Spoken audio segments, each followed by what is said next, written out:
For an API, imagine you have a power to ask exactly what you need, no more, no less. What if I told you there is a way to interact with your API that's smarter and efficient? Welcome to GraphQL. I'm going to show you how to unlock its full potential by using Node.js. But this can be applied to any type of server. GraphQL is language or framework independent. I'll quickly start with a very basic REST server.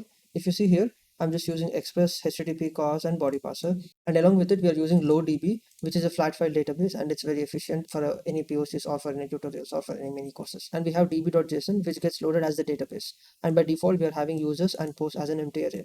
I'll just quickly open db.json. If you can see here, we have users and posts as an array.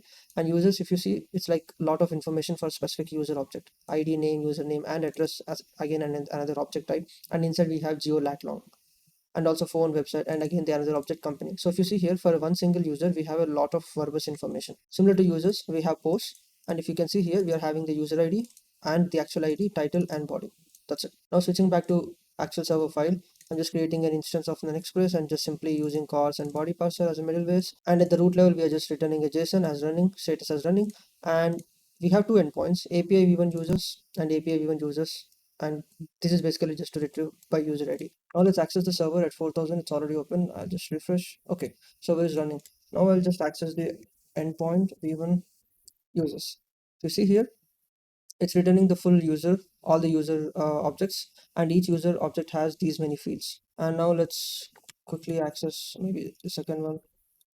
We have another endpoint also, just to fetch based on the user ID. Now if you can see here, for each user object, assume that the server is returning this much of information, and it might not be required for all the different applications. Let's say mobile application might just need name, username, and email. Then admin dashboard might need all the other extra information as well, just to edit or as a proper full verbose meta information. Now for each different client application, we might need to have a different endpoint just to fulfill the specific different response types and all, because I mean we can send everything for all the client information, but it's again bandwidth unnecessary, and client also needs to verify the data and all that stuff, right? So this is the current problem. Let's say and this GraphQL integration itself is not kind of a go-to thing for each and every server. That's not the case.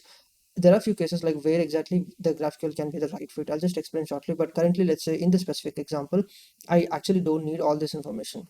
I just need name and email. So then again, in backend server, I need to have a separate endpoint or extra query parameter stating that, okay, just give me in the light version where it just needs name, username, and an email. And let's say after a while, then the same client application, let's say mobile application, needs some other extra fields. Then again, we need to do the query or do some all this extra unnecessary work repeatedly every time. If you have three different client applications, like let's say the mobile application, web app, and admin dashboard, or any other internal tool, so each application might require different set of information for the same user object, right? In that specific cases, GraphQL is the best solution.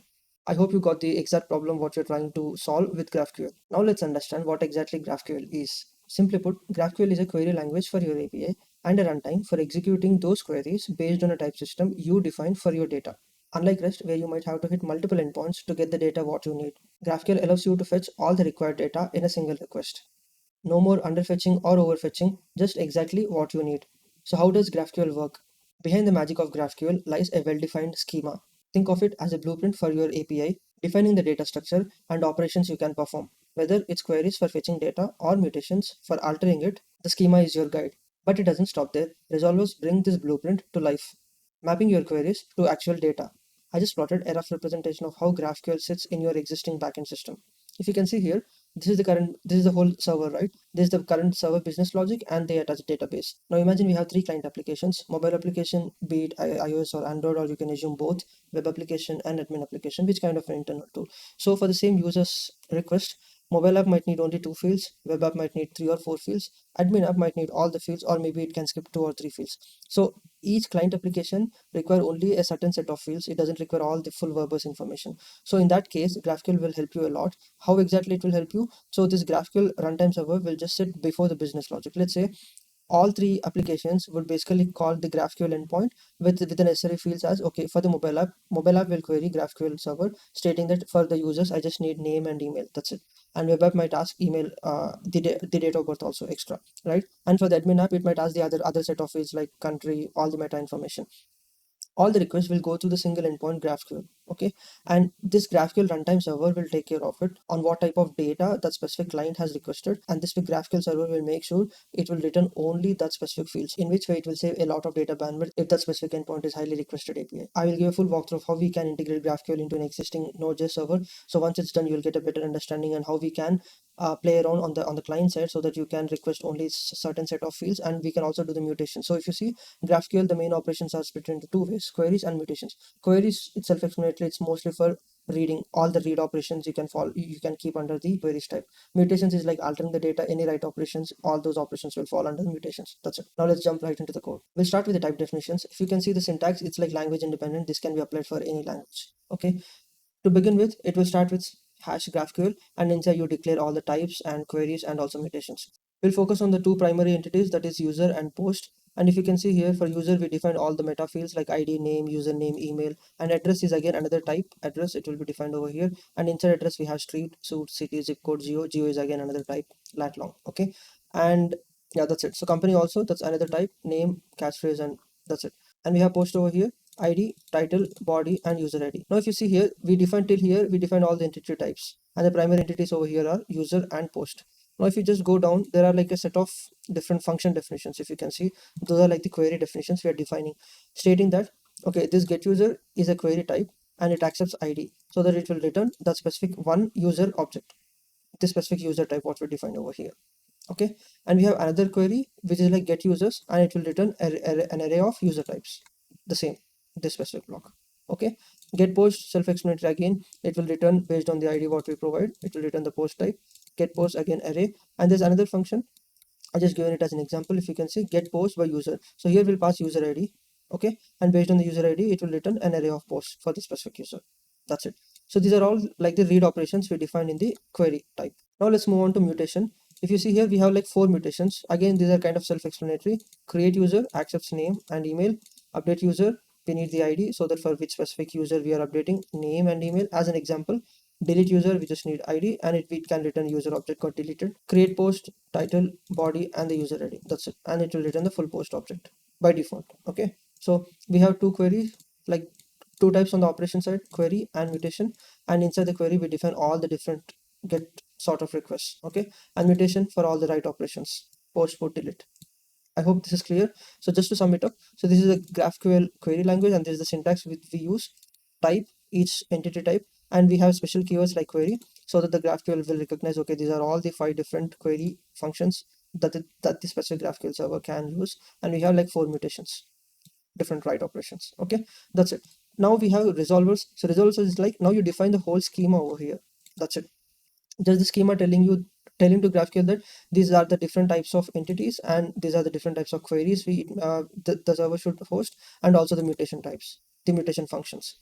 Okay, now resolvers is basically, if you can see, for each specific query type or the mutation, we have the specific function definition. Get user, get user. So here, this specific db.read is nothing but, in our case, we are using lowdb, right? It's a flat database, flat file database. Exactly at this specific point, db.read, you might use the service function or the repository function or the direct mongoose query. In example, let's say if you're using mongodb, then that specific database record, you will find it over here. Okay, or inside here, if you see db.data users.find one, so this whole block, basically you should make sure that it will return the full user object. That's it, the full user object.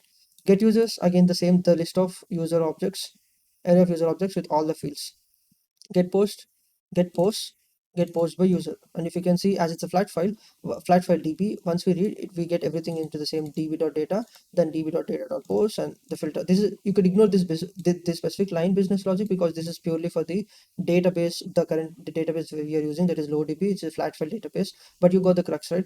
This return object should be exactly aligned with the schema what we define over here. Over here, let's say get post by user. If you see here, get post by user, we are returning an array of posts. So we should make sure that array of posts is nothing but, again, this object. So we should make sure that this specific resolver, the return type should match. That's it. Rest all GraphQL will take care of it.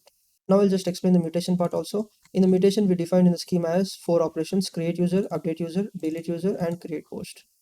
I'll just minify this. In the mutation, if you see, the same naming convention: create user, name and email. You could ignore parent. This is like the, so each query or mutation we can chain. That's kind of an advanced topic, but for now you could just basically ignore the parent. You can assume that the name and email gonna come out in the second argument as an object. Okay, and you're creating a user object. Nano ID is nothing but another small node package. It will return normal minified smaller unique IDs, something like that. So instead of GUIDs or UIDs, I'm just using nano ID just to be a bit lightweight for this specific course. So create user. I'm just creating a new ID, new unique identifier, name and email, and I'm creating a user object. And as it's a pure flat file, I'm just pushing it to that, and I'm using db.write. So this is the pattern we should use when we are using low db. But again, so in this specific case, let's say it's mongoose, then you will make sure that it's like Mongo syntax, where it will actually create a user object inside the Mongo database. Okay, update db, we are just making sure that name and email, if at all, if it's passed, we are just overwriting the name and email, and I'm making sure it is updated. That's it. Okay, same delete user. So delete user ID, first we are getting the user index, and I'm deleting the whole thing from the users object, that specific user object, and I'm just making sure db right, and as it's a splice, it will return that specific user object, and I'm returning. Remember, for the delete user in the mutation we defined in the whole schema, for the delete user we are returning the full user which is deleted, right? So we should make sure that the that specific user object is written over here as well. Create post, again self-explanatory, id, title, body and user id. It will just push it into the post, and db.write is basically just saves the data into the db.json and return post. That's it. I'll cover these two very shortly, like user and post.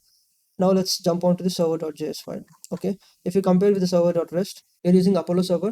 There are other libraries also which will fulfill the same GraphQL server for the Node.js, but for our example, I just picked Apollo server, and I have other supporting imports you could find directly from their documentation. If you see here schema.js, I have typedef and getResolvers. The reason I'm just using getResolvers as a function, because we need to pass this DB instance, and DB instance is being created over here. So for the sake of course, I just created in this fashion. But if it is Mongo or any database, we should make sure that the DB operations will be there inside the specific mutation functions or the query functions, not actually the DB operations. Let's say if it is a nest, then we have this hierarchy, right? Service, then repository. So you could directly use the service functions over here or repository functions, up to you based on the business demand, right?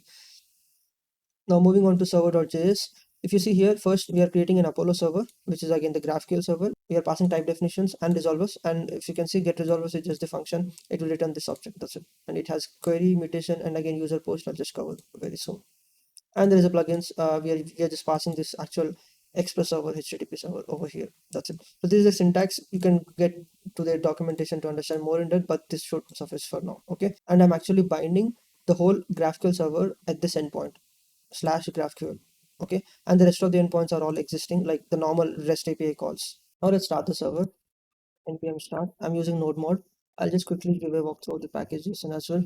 Apollo server, GraphQL, LowDB for our flat file database, Nano ID for the unique identifiers, short unique identifiers, and node mod purely for local development. You could ignore why it's not there part of the dev dependencies, but just for the course, I just added in the dependencies. Okay, npm start, and you can see it started at 4000. Let me just open over here. This still works because we still have this thing in place. Now let me just open GraphQL. That's it. So Apollo server has this interface like the whole GUI so that you can play around. And if you can see here in the root, we have query and mutations. And if you go inside query, we have all the functions what we define as part of the query functions. Get post, get post by user, get user, and get users. Now let's just start with get users. You can just click add to query. It will add it over here. Now you can normally add ID like this, name and email. And you can actually also use over here, you can just do add to query plus, it just adds automatically. And that's it. Now let's query. See. And you can see over here on the right side, we are getting get users, the same thing. ID, name, email, username, website. And if you can see here, whatever we pass, it just server is returning only that specific fields. See, website is gone. Now I'll just use name only and ID and name. That's it. Okay. Control enter basically triggers the same get users, and you can see ID name. Now this is the magic of GraphQL. Client will request only the required fields what it needs for any entity, and GraphQL will make sure it will return only that specific set of fields. Just quickly remove ID also, name also, and I'll just add ID. It doesn't make sense, but yeah. And I'll just add company also. Now if you see here company, again it just added as a separate object type, and I can do name over here. Now it will give you ID and only company, and inside the company name. That's it. So that's the magic. You can go a number of hierarchy and all, and if you can see here in the get users, we have this address also. So inside address we have geo, and we can just add lat and also long. Let's say get users. address you lat long. Understood? So now client has control which set of fields it needed, and the GraphQL server will return only that specific set of fields. Now let's cover some more requests. Let's say get user is done. Maybe let's copy one specific, like maybe the second one, copy, and I'll use get user by ID. Okay, and I'll just click ID over here. Let me just clear this out. We can click over here, it will come, and in return maybe we'll just print ID and email. That's it.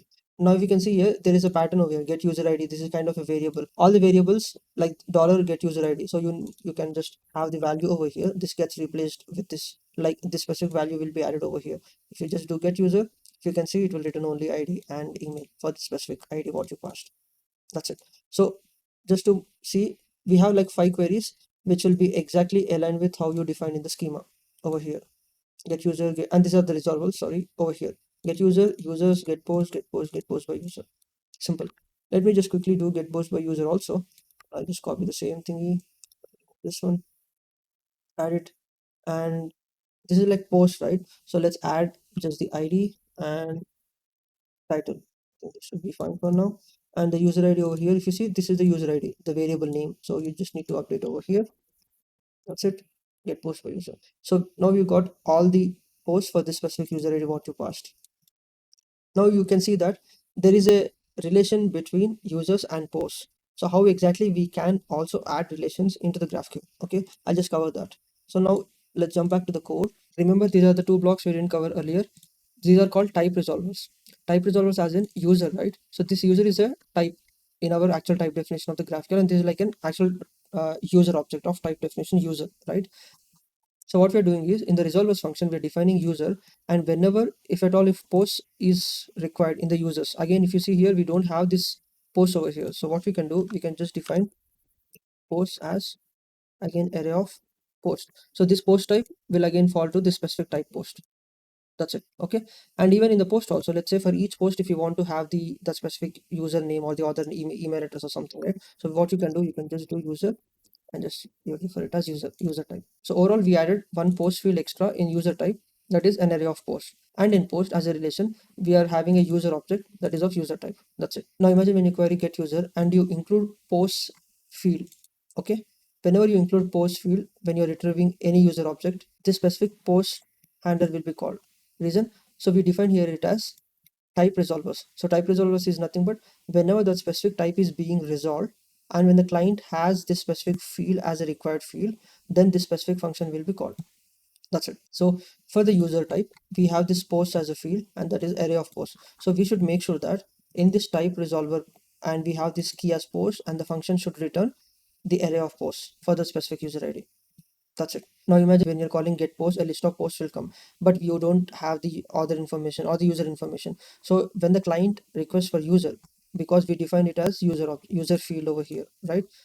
Then this specific type resolver will be triggered, and that too when this specific user field is selected on the query on the client side. Now whenever this post entity is being resolved, and if at all client has requested for user object also, then this specific handler will be triggered, and we are fetching the user ID based on the post inside the user ID. Anyway, we are saving that user ID inside the post. So based on that user ID, we'll fetch the actual user object and will return.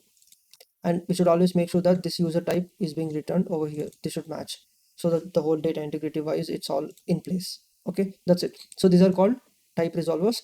Whenever that specific type is being resolved, and on the client side, if that specific fields are being added as a required fields, then the specific handlers will be called, and accordingly the data should be aligned with the type what you define over here. Sorry, over here and over here. Now that we have added this, let me see if the query server is running. So we just made two changes, post user as two fields, and we have this type resolvers in place. That's it. We didn't do any changes on the backend side. This is just purely across on the this is just purely on the GraphQL service side. Okay, now let's jump onto the GUI tool. Now let's say we'll just call get post. Okay, just remove this and I'll just add this. Now if you can see here, now we have another field over here, right?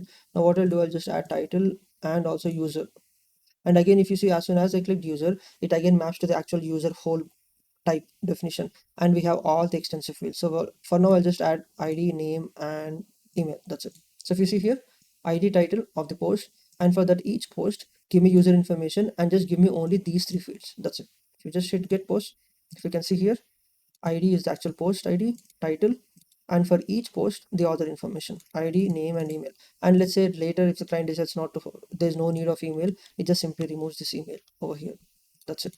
So no need of backend changes. That's it. It purely on the front end side, and from that point it will get only ID and name, and you don't even need ID. You can just remove them. That's it, and you just get the name. That's it. I hope this is clear. Now let's just go one step back and go to the user side. Okay, get users. So I'll just call get user, and the get user ID is same. Now along with name, I'll just add post. Okay, and if you can see here as it's post, now we need to tell again inside the post which fields you need. So I'll just do title for now. That's it. If I need body, I'll just add body over here. That's it. So you could at least in this Apollo server GUI, you can keep adding over here itself. Like once you go inside the post, you can again use the user ID. It's redundant, but it just comes with the same user. I hope this is clear. So this is how flexible it is. So client will have more control which type of data it need, and it just passes in the specific structure, and GraphQL server will take care in returning the exact field definition. That's it. Okay. So we just covered everything on the query. Now I'll just give you some more example in the create user. Let's say I'll just remove this one. Create user. So if you see here again, we got two new variables, name and email. So for now, let's add VB, and over here we will get the okay, and in return. So if you see here, create user, it's a return type of user over here. So I'll just do ID for now and maybe name. Okay, create user. That's it. It just returns the whole these two things. Now if you look at the function definition of create user mutation, we're just using name and email, and ID is generated, and we're just pushing that user object. We're not saving any other meta information for this sake, right? But if we add user, add or any other fields, let's say extra company, name, let's just go back and just add address also, and again inside address, city and street. If I do like this, it just returns none because these are not even linked, right? And in the update also you could do something similar, right? So now you, if you can see here, it just got returned. The ID is this one, right?